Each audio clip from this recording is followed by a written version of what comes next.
a imagem da doutora Vanessa Grain.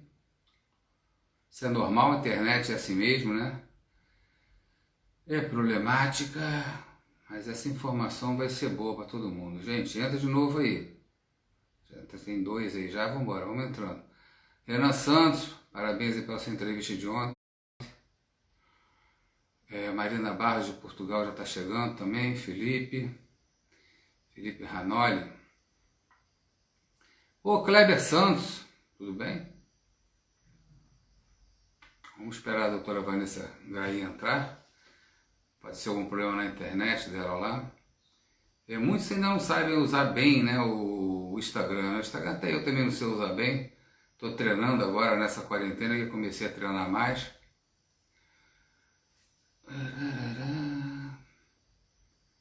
Vamos lá, doutora Vanessa Grain, daqui a pouco vai entrar. Opa, entrou, acenar, deixa eu acenar para ela aqui. Grain Vanessa, acenei. Deixa eu convidar ela.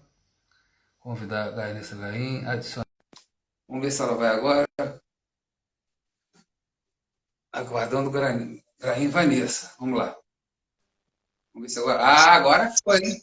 Acho que agora foi. Vamos ver. Agora melhorou. Melhorou. A sua internet deve estar fraca. Está usando mais celular de casa, É o Wi-Fi de casa, é, mas meu celular é que é ruim. não tem problema, não tem problema. Então vamos aí fazer assim mesmo, porque o pessoal está escutando a voz. Vocês estão escutando a voz da doutora Grain aí, não estão? Importa o que a senhora vai falar, não é a nossa imagem. O importante é o nosso conteúdo, não é isso? Isso. Tá Eu bom. só tenho que começar, eu como médica, eu tenho que começar fazendo uma apresentação, isso dentro da ética médica, tá? Sim, Meu senhora. nome é Vanessa Grem, é, meu CRM é 5264034, registrado aqui no Rio de Janeiro. Eu sou especialista em medicina do trabalho, o RQ é 3168, e declaro que eu não tenho nenhum tipo de conflito de interesse com nenhum tipo de secretaria de saúde, com empresa farmacêutica, nada disso. Então, estou ausente, não tenho nenhum conflito de interesse mesmo. É, então, vamos tentar conversar e a gente vê algumas questões que de repente surgiram, né?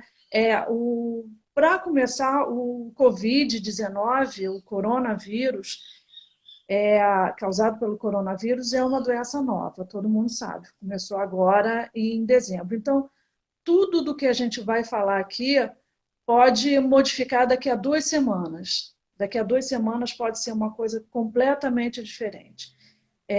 Então, eu vou tentar, assim, de uma forma muito rápida, e lógico que eu não posso dar uma aula, não faz o menor sentido, explicar para vocês o que é o Covid. Eu fiz mais ou menos um roteiro, então eu vou seguindo. Só que pelo computador ele ficou invertido, lógico. Vou puxar só um pouquinho aqui para ver se vocês conseguem ver. Bom, uma das primeiras coisas, o que é o Covid, né? O Covid é uma doença causada por um vírus, o coronavírus, um novo tipo de coronavírus que foi descoberto por uma alteração genética. Apareceu o primeiro caso na China, agora em 2019, e o nome Covid é exatamente isso, Coronavírus Disease 2019. O que o coronavírus pode causar? É um sintoma, o quadro clínico é como se fosse uma gripe, né? Mas o que a gente está descobrindo agora, que modifica um pouquinho dos outros tipos de gripe, de estados gripais, é a forma de atuação desse vírus, tá?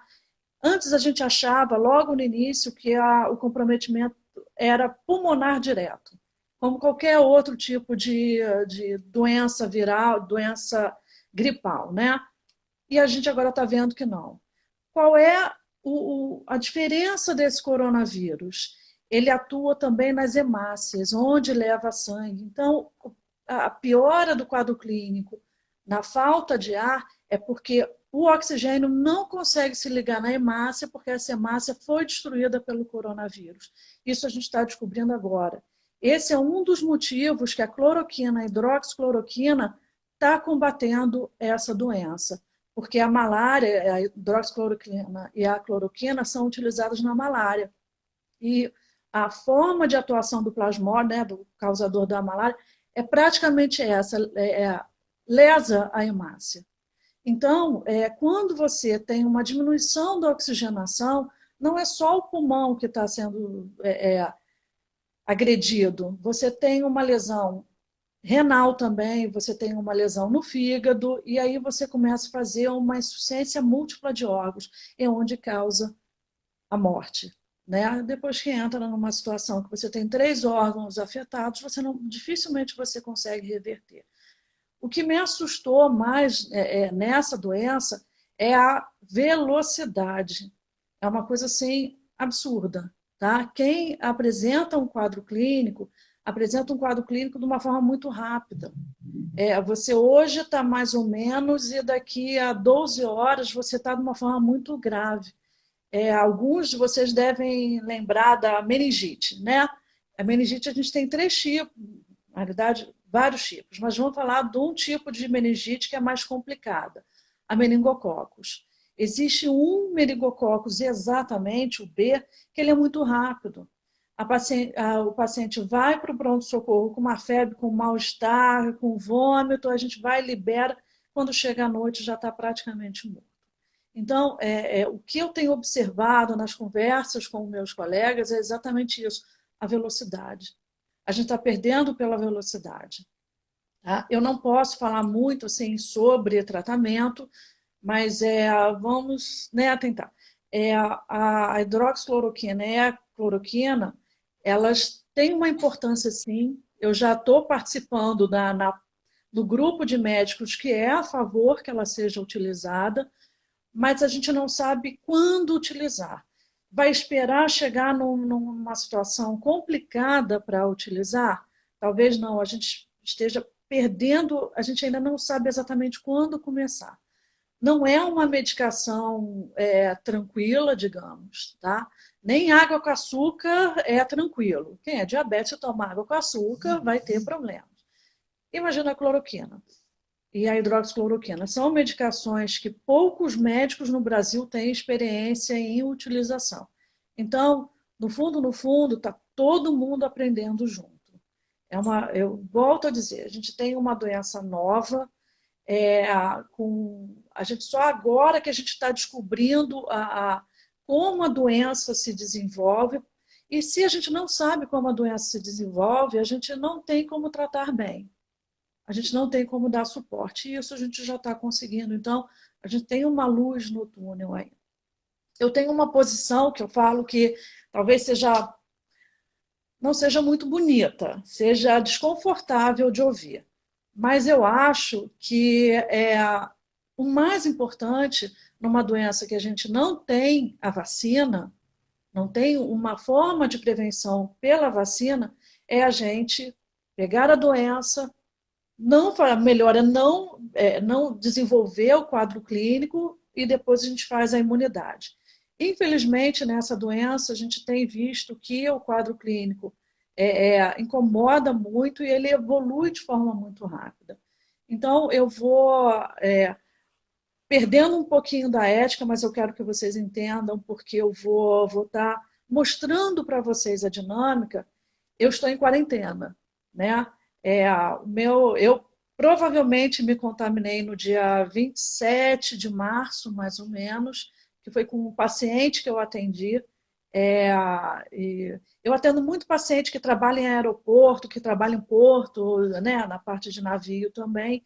E esse paciente, assim, eu já estava usando máscara, mas na hora que eu fui examinar, ele tossiu praticamente na minha cara. Eu estava de máscara, eu vou mostrar, não sei se vocês vão pegar, mas eu vou mostrar a máscara que eu estava.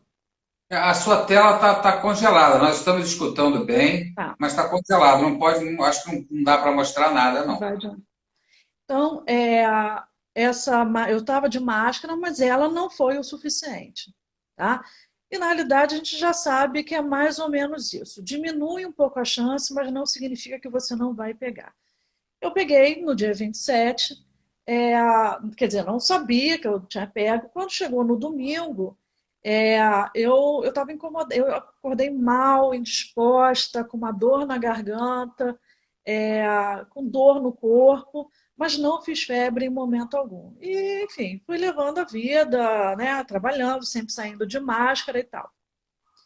Quando chegou na quinta-feira, eu e meu marido, a gente saiu de manhã, a gente almoçou, e depois, quando chegou assim a tardinha, o Max abriu uma febre assim absurda, né? Foi uma coisa alucinante, porque a febre aumentava assim de 10 em 10 minutos, ele chegou numa temperatura que me assustou.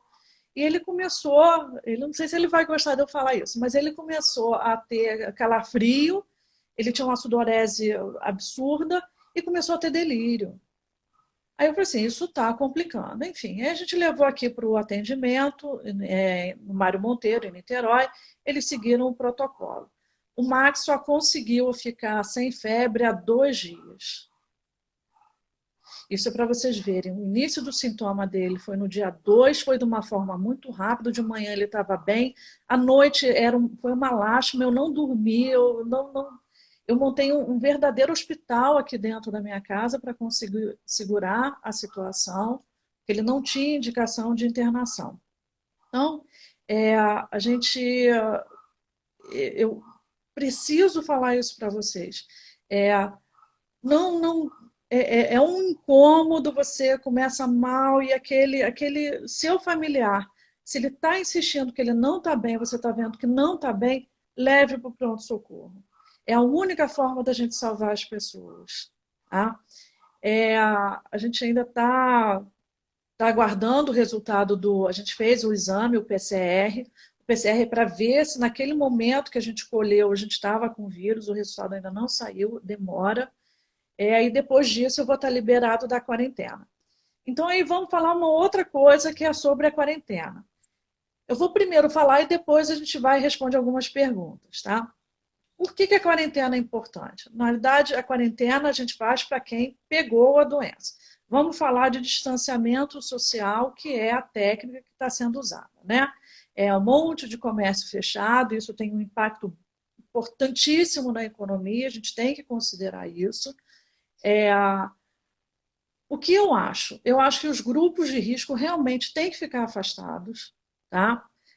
Quem faz parte do grupo de risco são os maiores de 60 anos, os portadores de doenças cardíacas, doenças pulmonares, doenças renais, quem tem algum tipo de imunodepressão, seja por ser portador de HIV ou por ter câncer, fazer quimio e radioterapia. Ainda não tinha nada muito sedimentado ainda em relação à gestante, mas agora que a gente sabe desse problema na hemácia, eu posso afirmar para vocês, afastem as gestantes. A gestante não pode estar exposta a esse vírus. É uma situação que vai complicar não só a gestante, mas o feto também, não tenham dúvida disso. Então, esse grupo de risco deve permanecer realmente em distanciamento social. Cabe a gente tentar desenrolar isso da melhor forma possível. Para vocês, de novo, terem uma ideia, eu estou afastada dos meus filhos já há 4 semanas. Eles ficam muito tempo com a avó, e se eles tivessem um contato comigo, eles tinham levado para a avó, que é do grupo de risco. Então, a gente às vezes tem que tomar umas atitudes que são um pouco dolorosas, mas a gente tem que preservar principalmente quem é do grupo de risco. Uma outra situação, né, que é o fato da quarentena, do distanciamento social, é sobre diminuir a quantidade de pessoas que vão procurar assistência à saúde. Eu não vou entrar num mérito assim muito que pode cambar assim, para a parte política, mas vamos lá. Que a assistência à saúde está totalmente sucateada, a gente já sabe, não é agora, não faz 10 anos, é coisa muito mais antiga. Só que a gente não esperava ter uma situação dessa. E agora a gente tem. Então, qual é o motivo da quarentena, do distanciamento social, do isolamento, do fechamento, né, do comércio, de alguns comércios e tal? É você achatar a curva, você prolongar deixar essa curva por mais tempo, mas que nesse maior tempo não tem uma procura alta ao sistema de saúde, que não vai dar jeito. Mais ou menos, assim, de uma forma muito infantil, digamos. Se eu tenho uma cidade com 20 pacientes e eu só tenho aqui na minha cidade 2 leitos hospitalares. Se eu tiver um vírus que hoje eu preciso ocupar aqueles 2 leitos com 2 pacientes, né? E daqui a pouco me aparece 4, e daqui a pouco me aparece 8, eu não vou ter como dar suporte. Mas se eu distribuo esses 2 leitos, eu vou atender, às vezes, os 20 pacientes, mas num prolongamento maior. Então, quanto menor a exposição, maior a chance da gente prolongar essa curva, achatar a curva. Mas o achatar a curva significa também prolongar o tempo. E aí é onde entra a economia. Assim, no princípio, eu fui muito. A gente muda, né? Eu acho que é importante a gente ir mudando as posições, vendo o que está acontecendo. Primeiro, eu fui realmente contra essa quarentena absurda que estava sendo aqui em Niterói. Eu já acho que foi uma boa atitude, mas aqui o prefeito de Niterói entrou num esquema que ele precisa também ter um pouco mais de carinho, digamos, com algumas áreas, né? Por exemplo, a parte de material de construção e mecânicos foi liberado de novo agora, né? Vai ficar uma semana. Por que semana que vem não libera, por exemplo, papelaria e a parte de informática? E por que na outra semana, então, vai ser de uma forma gradual, sem você estrangular ninguém? Estrangular economicamente vai ser muito complicado. Tá? É, agora eu vou falar um pouquinho da epidemiologia e depois eu acho que dá para a gente responder as perguntas. Eu adoro epidemiologia, desde sempre. E eu gosto muito de fazer cálculo. Então, pena que não está realmente aparecendo, senão eu ia mostrar para vocês o gráfico. Depois, de repente, eu te passo os gráficos pelo Face. Eu fiz uma comparação de 24 horas, para que vocês entendam como é importante fazer esse distanciamento social, de proteger quem é grupo de risco. Vamos ter cuidado. Se você está com algum sintoma, procura atendimento médico. Apesar, né, mas atendimento médico dentro da recomendação de cada Secretaria de Saúde. Eu vou mudar aqui um pouquinho, só que aí eu vou ter que olhar aqui, porque eu não tenho como guardar tudo.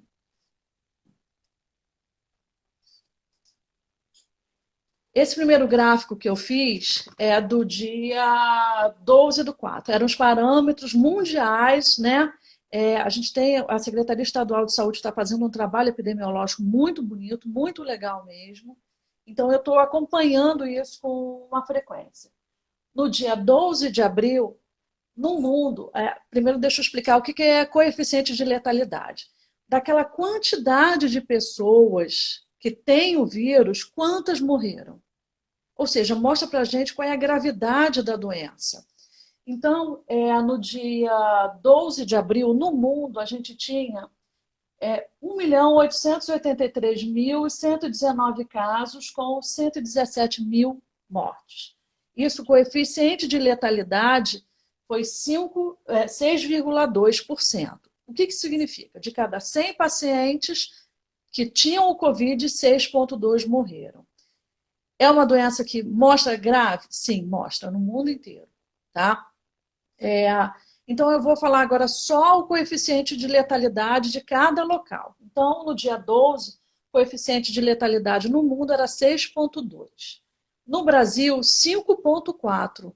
Olha que legal, a gente estava abaixo do coeficiente de letalidade no mundo. Então, está mostrando que, de certa forma, a gente estava fazendo alguma coisa diferente. No estado do Rio de Janeiro, 5,9 a letalidade, considerando o estado do Rio de Janeiro. Na cidade do Rio de Janeiro, 5,3% o coeficiente de letalidade. Em Niterói, 5% de letalidade. São Gonçalo, 5,2%. E agora vocês querem se assustar um pouquinho? Quem é de Maricá? Em Maricá, a gente tinha 16,6%. Quer dizer, de 18 pacientes confirmados de Covid, 3 morreram. Isso é uma letalidade que assusta. Isso acaba com a gente. E um desses casos que eu fiquei sabendo, eu não sei se é verdade, foi mais ou menos rádio corredor, foi de uma paciente de Maricá que ela foi para o CTI, foi encaminhada, só conseguiu vaga, sabe onde? Em Volta Redonda. Imagina a família que não tem, o hotel está fechado, não pode funcionar, e olha o gasto da família. Então, a gente tem essa parte social também. Né? Em Itaboraí, 8,3%. Então, esse foi um dado do dia 12. Tá? Vou jogar agora o dado do dia 13, o dia 14 é hoje, eu ainda não tenho esses dados, a gente só fecha os dados lá no final do dia. No mundo, 6,2. Praticamente manteve a mesma coisa. Né? Ou manteve. Deixa eu confirmar aqui. Manteve a mesma coisa. No Brasil, 5,7. Subiu um pouquinho, mas ainda dentro de um desvio padrão que a gente considera normal. Estado do Rio de Janeiro, 5,6. Também manteve praticamente a mesma coisa. Quer dizer, diminuiu um pouquinho. Cidade do Rio de Janeiro, 4,9%. Niterói subiu, teve um óbito, 5,6%. São Gonçalo desceu um pouquinho, foi para 5%. Maricá baixou um pouquinho, porque teve mais caso confirmado e não teve mais óbito. Né? Quanto mais caso confirmado e menos óbito, mais bonito fica o nosso número. Maricá desceu para 13,6% e Itaboraí subiu para 12,5%. Então, isso é uma coisa que o administrador de saúde pública, tem que estar sempre acompanhando isso para ver as medidas que a gente vai fazer.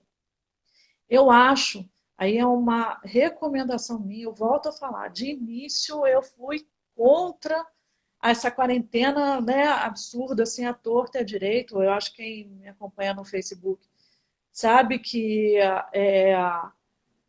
no início eu fui contra, né, algumas coisas da quarentena, mas aí eu vou falar para vocês, principalmente vocês de Maricá, façam o isolamento social. Um dia a gente está construindo uma casa em Maricá, então a gente foi para Maricá. Maricá não tinha hora assim que não mercado Princesa, eu quase tive um treco. Aquilo ali estava abarrotado. Aquilo ali não existe. E abarrotado de pessoas do grupo de risco. Aqui em Niterói, a gente tem. Aqui está um pouco complicado, não dá para você não fazer a quarentena. Acho que vocês viram, né, de pessoas que foram até. Teve polícia segurando na praia. Aqui em Niterói, realmente, o negócio a gente está seguindo melhor. Teve um dia que eu fui trabalhar em São Gonçalo, há umas 2 semanas. A fila que eu vi no banco era uma coisa alucinante. Então, eu volto a falar para vocês, façam o isolamento, o distanciamento social, protejam quem é grupo de risco, que é o que a gente pode fazer isso. A gente está começando, isso é o que, né, nós como cidadãos, né, é o que a gente pode fazer. Manter o distanciamento social, proteger o grupo de risco. Enquanto isso, a comunidade científica está desenvolvendo, a gente está começando a conhecer melhor o vírus, a gente está começando a tratar melhor o vírus. Uma outra coisa que eu acho que as prefeituras, o governo estadual, federal, enfim, a gente tem que testar em massa as pessoas, tá? Porque nem todo mundo entrou em contato e fez a doença. E aí, lembra daquele meu cálculo? Quanto maior o número de pessoas que você sabe que está contaminada, você deixa aquele cálculo mais bonito. Então, eu sou a favor da testagem em massa, Eu fiz um projeto agora com uma empresa, aí vamos jogar como isso também se aplica à economia. Eu fiz um projeto com uma empresa de assistência social, eles têm que estar funcionando, e eles estavam com uma quantidade alta de funcionários afastados, supostamente pelo Covid, mas ninguém sabia se realmente tinha ou não. Ninguém tinha feito o exame. E eles precisavam manter o trabalho e, enfim, era um monte de atestado de afastamento, eles não conseguiam botar nenhum outro funcionário, contratar pessoas qualificadas. Então, qual o projeto que a gente fez? Eu peguei, dividi em grupos, a gente está fazendo o PCR, né, esse exame para ver se tem.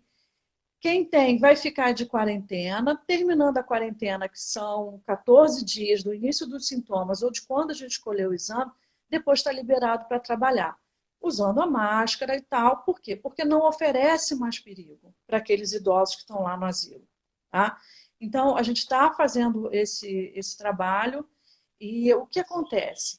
Isso a gente chama muito em medicina do trabalho Return of Investment, o ROI, de uma forma geral. O que a gente faz? O teste é caro, tá? Eu consegui num valor bom, porque foi um volume alto, mas é um teste caro. Vou dizer para vocês, R$ 350, tá? Não é todo mundo que tem acesso.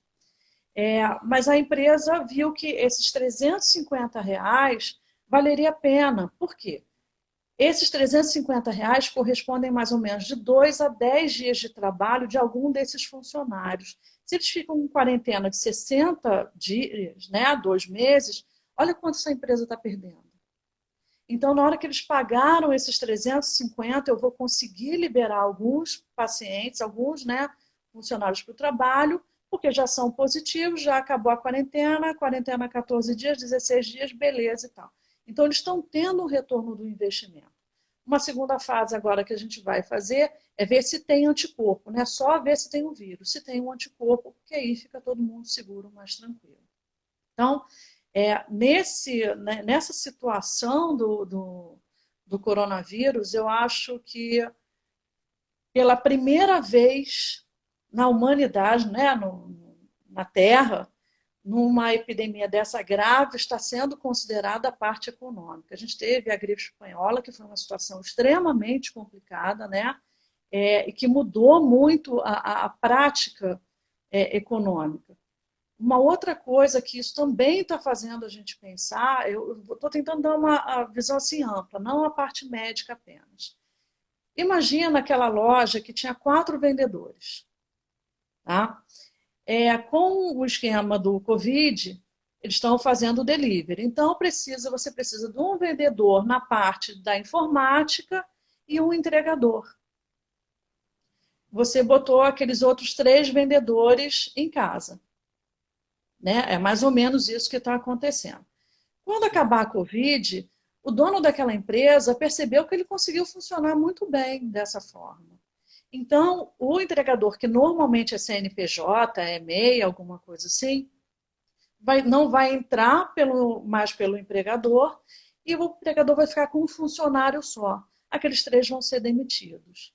E é por isso que o governo, aqui em Niterói já saiu isso, quem se comprometer, as empresas com menos de 19 funcionários, elas vão receber um salário mínimo por até 3 funcionários, desde que se comprometa que nos próximos 6 meses não demita ninguém.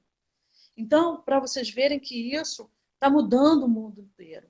A gente precisa, sim, do suporte do governo municipal, do governo estadual, do governo federal. E aí eu digo para vocês, por favor, não entendam isso como política, nada disso. Quem está falando agora é a cidadã. Eles não estão fazendo nada demais, não. Isso é obrigação deles. Porque esse dinheiro que está lá não é deles. Eles não criaram dinheiro, eles não produziram dinheiro, aquele dinheiro é nosso. Está sendo revertido de novo para a gente no momento que a gente precisa. Bom, eu acho que eu fui... Sim. Talvez até tenha entrado em algumas coisas que nem... alguns aspectos que nem era muito para entrar. Mas aí agora eu fico aberta às perguntas. Tá, foi excelente o seu posicionamento médico, e como pessoa também. Espero que a senhora doutora e seu marido fiquem logo curados aí essa gripe ou Covid, eu não sei o que vocês têm, tomara que não tenha nada, né? E que voltem logo a conviver com seus filhos e tudo. Eu tenho algumas perguntas a fazer. Por exemplo, todo mundo fala aí de hidroxicloroquina. O médico pode passar a hidroxicloroquínica ou ele tem que esperar uma aprovação aí do CRM, Conselho Regional de Medicina? Pode, não pode? Fica essa discussão, por que não passa, por que passa? Existe alguma legislação médica onde ainda não é permitido que seja usado, mas alguns estão usando, outros não podem usar. E aí, como fica esse lenga-lenga todo, esse hidroxicloroquina? Não existe isso de que o médico não possa usar uma medicação. A medicação, a hidroxicloroquina e a cloroquina, a gente fala que tem algumas utilizações off-label, né? Fora do que é liberado pela vigilância sanitária. Aqui no Brasil, a cloroquina e a hidroxicloroquina são liberados para malária, tá? Mas a gente percebeu que em algumas situações de doenças imunológicas também tem uma boa resposta. Então a gente já faz uso, já tem vários artigos científicos, isso já é uso garantido. No caso da Covid, não é. Por quê? Porque é uma doença nova, a gente acabou de descobrir. No entanto, mesmo assim, o médico é responsável pela prescrição. Não tem essa de que ele é proibido a fazer a hidroxicloroquina ou a cloroquina. Só que ele é responsável pelo ato. Tá? Se é, por exemplo, eu não tenho experiência nenhuma, tá? em cloroquina e hidroxicloroquina, nenhuma.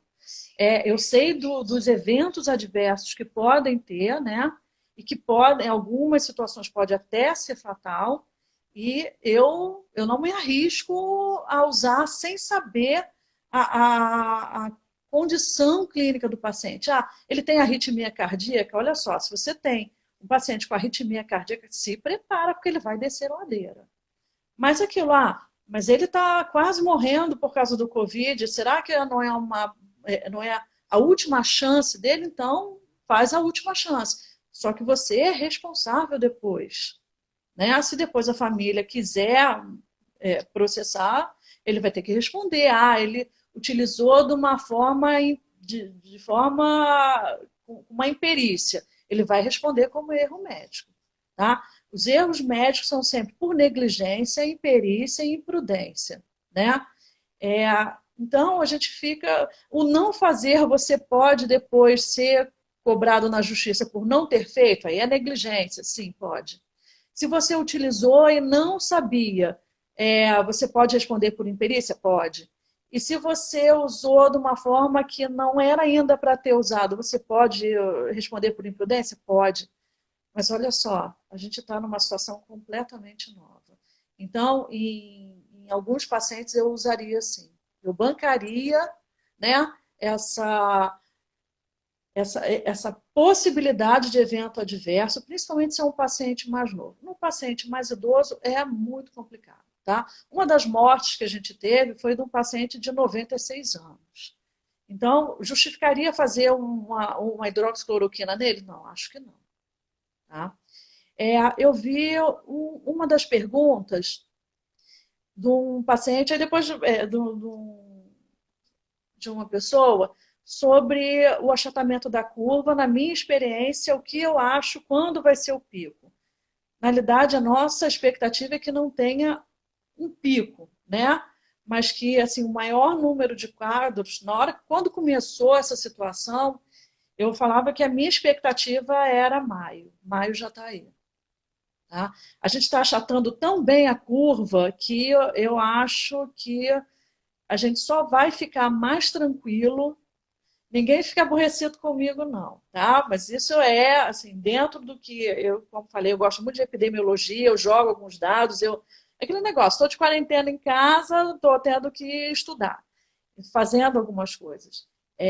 Eu acho, assim, uma curva que eu estou traçando, antes de julho, a gente não consegue, se não for testado, principalmente se a gente não estiver testando, né, a população, antes de julho a gente não conseguiu chegar a 50% da população positiva.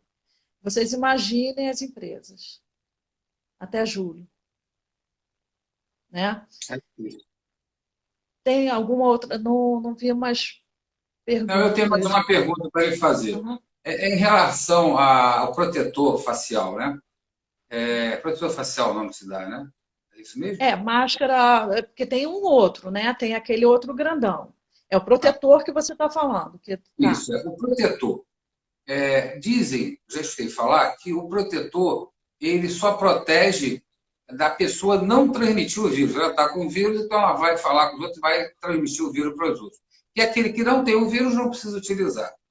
Existe, eu quero que você tire essa dúvida. Outro detalhe é o seguinte: qual o tipo desse protetor deve ser utilizado? De pano, de papel, a marca não podemos falar, mas qual tipo seria dessa máscara para a pessoa gastar dinheiro com um negócio que seja que resolva, né? Então, qual a máscara deve ser utilizada, de que forma deve ser utilizada, se ela pode ser lavável para a economia, né, de comprar toda hora, chegou em casa, lava, ela bota na água quente, bota no micro-ondas, o que faz? Dá umas dicas aí sobre esse protetor facial. Eu vou falar para a população, tá? Não vou falar para o profissional de saúde, porque aquilo aí entra como EPI, equipamento de Sim. proteção individual, que aí as coisas são um pouquinho diferentes, quando vai manipular secreção de paciente, quando não vai. Então, eu vou ser, de uma forma muito, falar para a população como um todo. Se você não tem o coronavírus, você pode usar a máscara de pano, essa de TNT, isso está te protegendo. Agora, desde que você não tenha um contato muito próximo com uma pessoa portadora do coronavírus. E que a gente não tem como identificar isso, na grande maioria das vezes, né? Mas para quem tem o coronavírus, tem que usar uma máscara especial, uma máscara diferente, que é a N95, para não contaminar as outras pessoas. Só que a máscara N95, a gente usa também a PFF2, tá? Você não acha mais, tá? É um equipamento de proteção individual, a gente antes comprava R$ 10, 15 cada unidade, ela agora está custando, quando você acha, 50, R$ 60. Isso é inviável para a população, tá?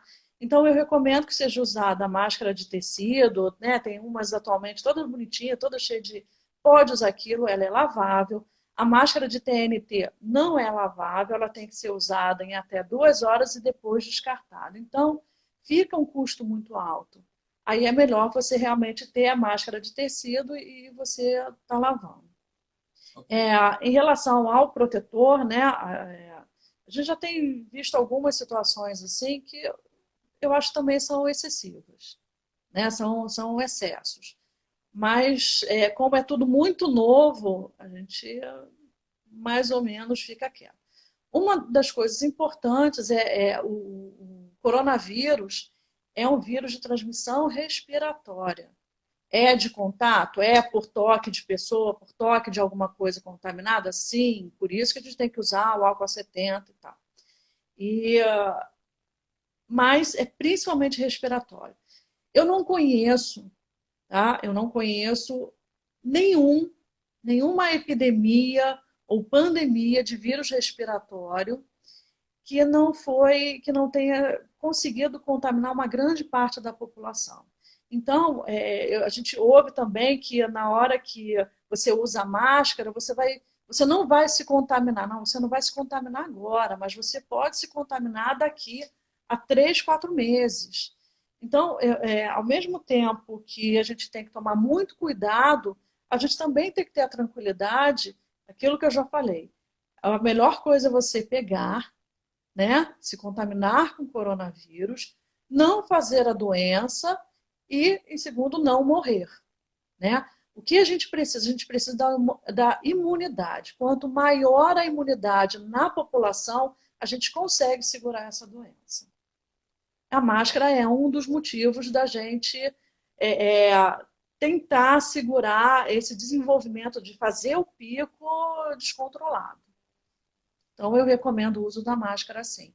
A máscara é normal, digamos, para quem não tem, e a máscara N95 PFF2 para quem tem.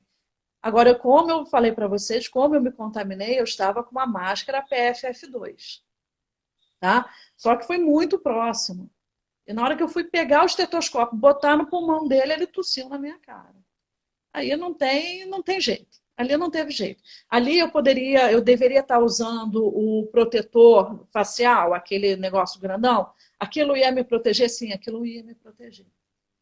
Tem aqueles óculos também que o médico usa também, né? Sim, tem, aí isso tudo entra como EPI para quando você está na assistência à saúde. Mas Sim. sair na rua, eu acho que às vezes pode ser um pouco excesso. Não sei se Agora, esse protetor, quando ele é de pano, ele é lavável? Pode chegar em casa, lavar ele e tal? não só pode como deve. Tá? Na hora que a gente respira, dentro da nossa orofaringe, da nossa, né, dentro do nariz, dentro da nossa boca, existem várias bactérias, existem vários vírus. Tá? Então, na hora que você está respirando, esse vírus que já é seu está indo para aquele tecido. Ele está parando naquele tecido, né? Mas aí a sua respiração fica úmida, né? Umedece a máscara, fica quentinho, fica mais quente, é tudo que qualquer tipo de microorganismo gosta, tá? Para ele replicar. Então, de repente, aquela bactéria que não estava te causando doença, tá? Vou falar assim, por exemplo, um streptococcus, que já é da sua faringe mesmo, da sua orofaringe, não te trazia nenhum tipo de problema, só que você vai utilizando aquela máscara sem lavar, isso pode depois te causar uma pneumonia, tá? E aí a pneumonia vai se complicar, vai simular de repente o coronavírus, aí você vai para a emergência, mas aí você se contamina com corona e estraga tudo. Então, o asseio, a limpeza da máscara é importante. Aquela máscara de TNT, 2 horas acabou, jogou fora. A de tecido, lavando. Então, você tem que ter umas 3 máscaras mais ou menos, porque ela tem que lavar e tem que secar. Então, recomendo o uso, sim.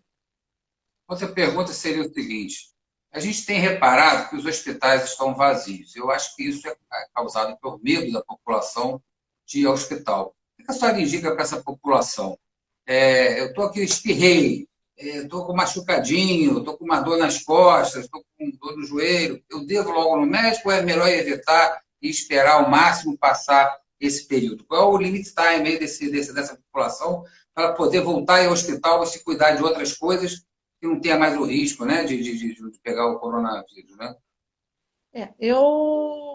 Assim, graças a Deus que as emergências estão vazias, tá? Porque ali vai ser a tragédia anunciada.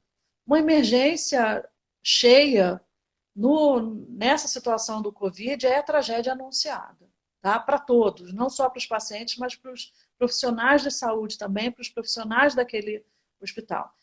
Eu sou a favor do estadiamento do sistema de saúde, né?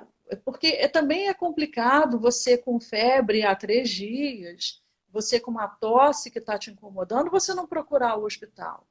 Não vem me dizer que isso é tranquilo, porque não é tranquilo, porque você acha que você vai evoluir. Então, eu acho assim, que o sistema de saúde tem que estar melhor definido.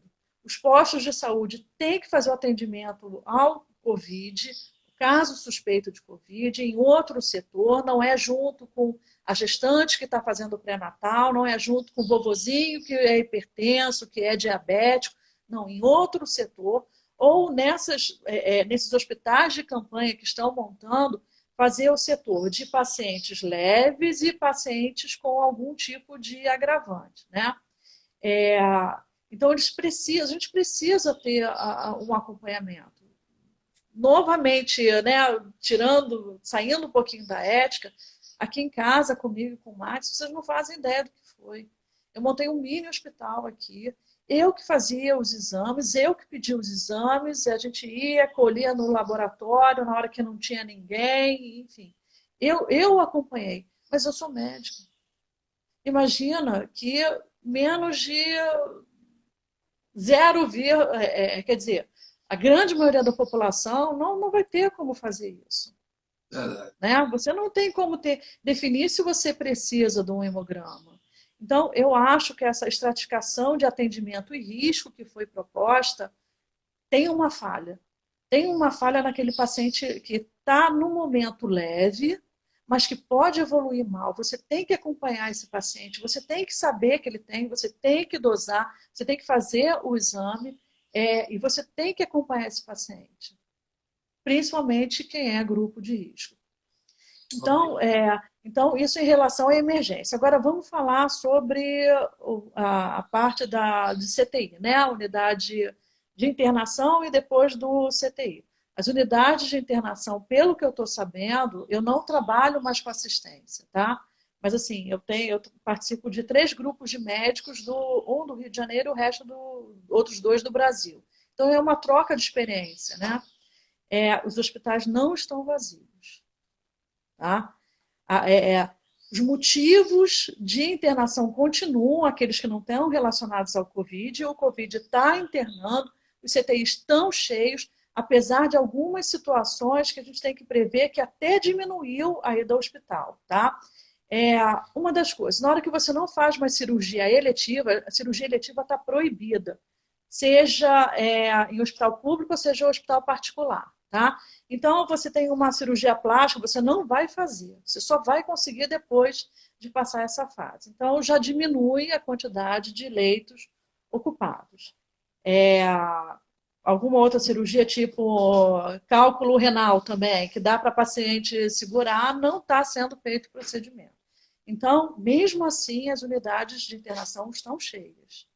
Em relação à UTI, que foi um aspecto muito importante da quarentena, que ninguém fala, mas isso a gente tem que considerar.